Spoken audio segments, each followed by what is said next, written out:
What's up, guys? In this video, I'm going to share with you some more of my prison letters. And keep in mind, I haven't read these letters since way back when I received them. So, let's see.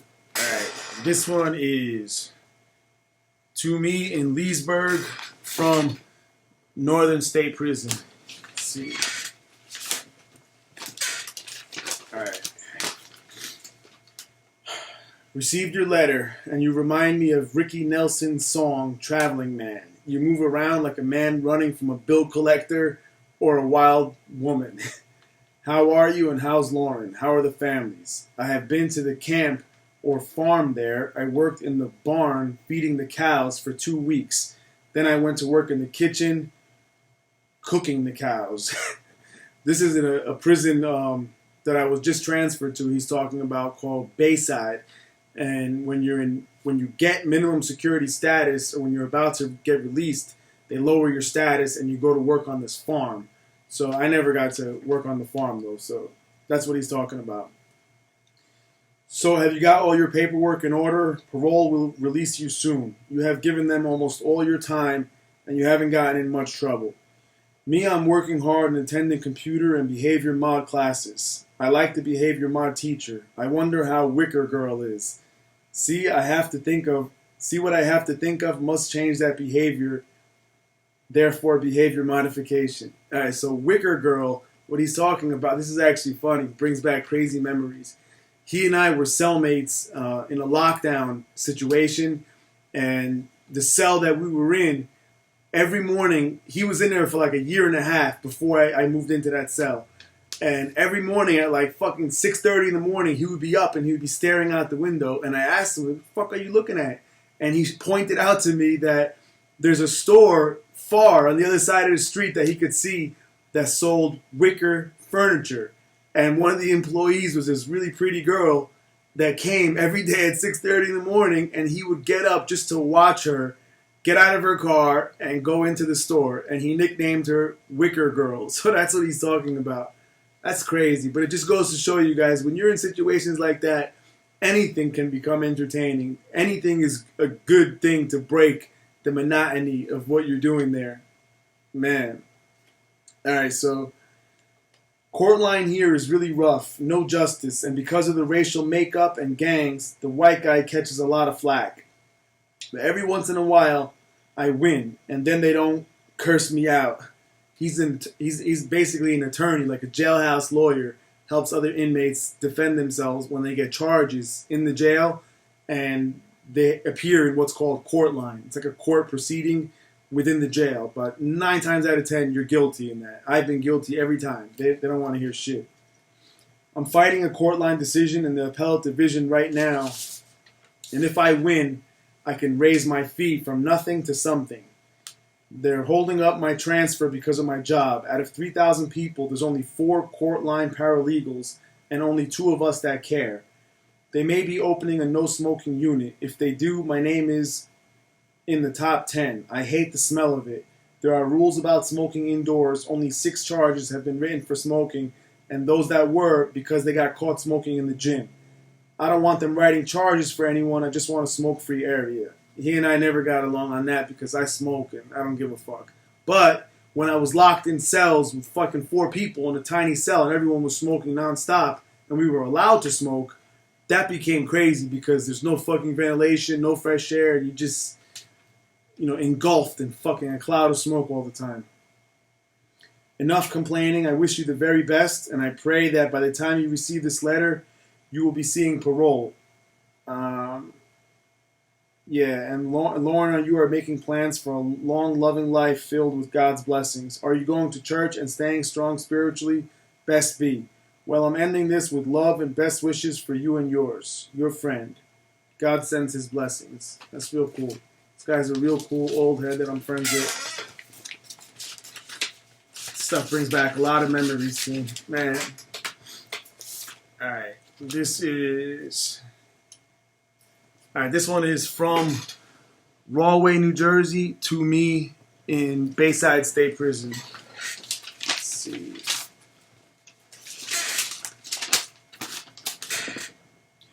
I received your letter a few days ago. Damn, it was about time, hermano. I know that you must to have been waiting for something to change so that you can tell me about. However, you know that things don't change very often in this environment. Nevertheless, I'm glad to hear that you're okay and that you feel much better than when you were in the woods. The woods is a prison called Southwoods. It's fucking garbage. I can just imagine.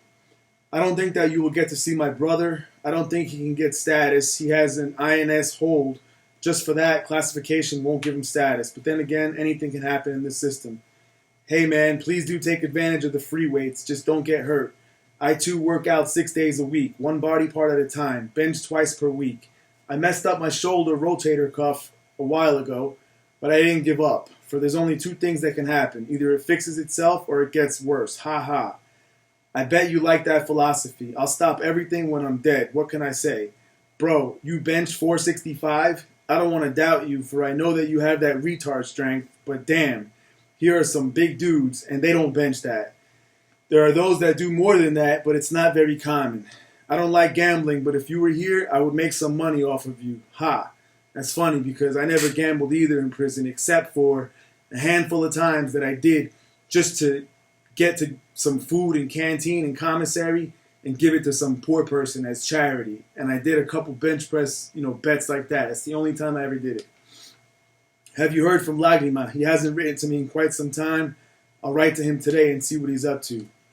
I'm glad to hear that Lauren and you are doing great. It's unfortunate that sometimes we have to be a subject of suffering in order for life to show us who really cares about us, about our well-being.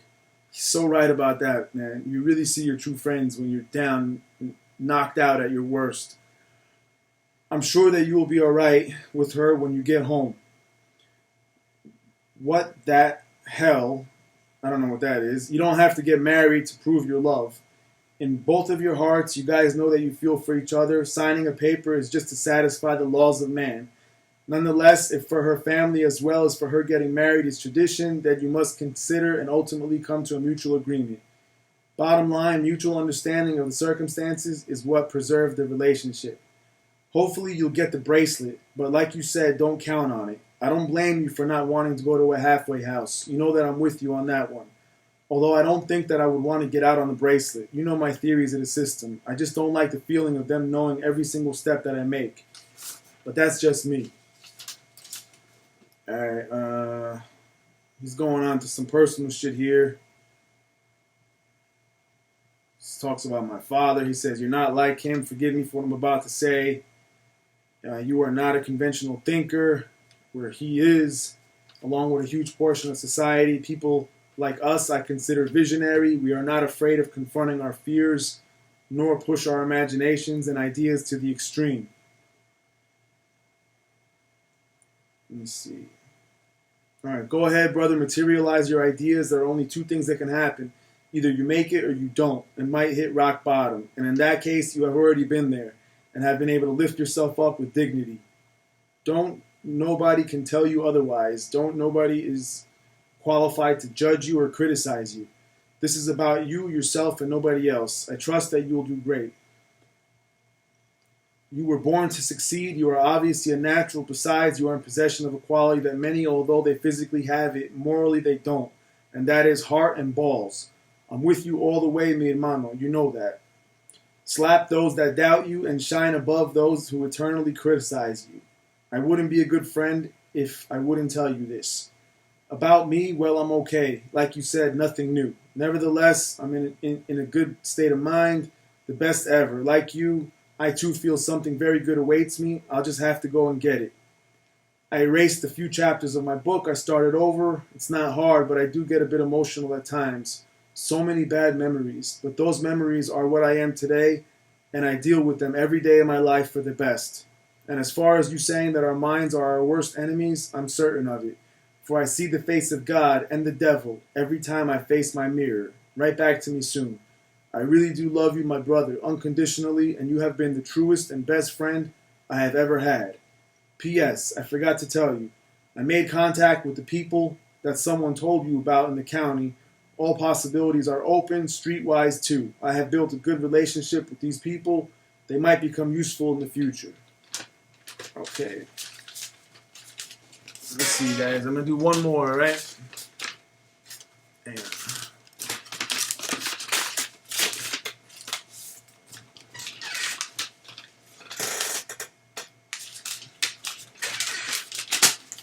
Alright, guys.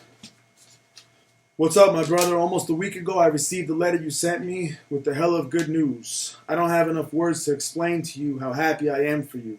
You better not laugh, but upon reading the good news, I had tears in my eyes.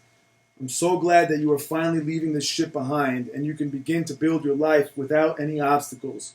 And I know for a fact that you will succeed.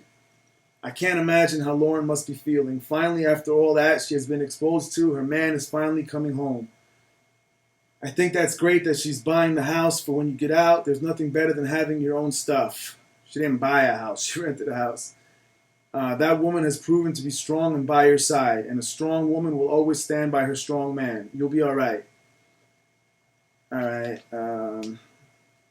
I meant to write you faster, but you just won't believe what these people did to me.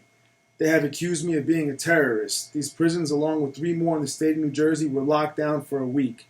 Supposedly, they found a letter on some guy's possession that stated about guns and grenades being hidden in these 4 prisons. Its purpose to rebel against the COs. As soon as I seen that on the news and the mayor of Newark talking about it, Bloods threatening his life, I knew it was all bullshit. Just an excuse to rob the federal government for more money with the pretext that the gangs are getting out of control. So they shook down the whole prison. In my property, I had some literature on political science, which I'm studying. A girlfriend of mine sends me such things at my request. In this occasion, the topics were the concept of revolutionary terrorism, the truth about jihad, an essay that I wrote about it, and get this, the pictures of the warehouse, which are part of our discovery. You see where I'm going? Unfucking believable. These people are really that stupid. The literature I use to study and to send news, I don't know, this is personal, guys. Let me see. Situations like this make me appreciate more and more the fact that this chapter has come to an end for you. Your being free feels like you have been my only true friend. I too appreciate your loyalty to me. Like I told you before, people like us aren't built anymore. So one comes in once in a lifetime. I won't take any more of your time. Just sit back, relax. A new chapter is about to commence in your life. And no matter what life turns, don't forget that. And that's it, always. All right, guys, I'm going to wrap this one up. So I'll talk to you guys on the next time. I hope you enjoyed this. Thanks.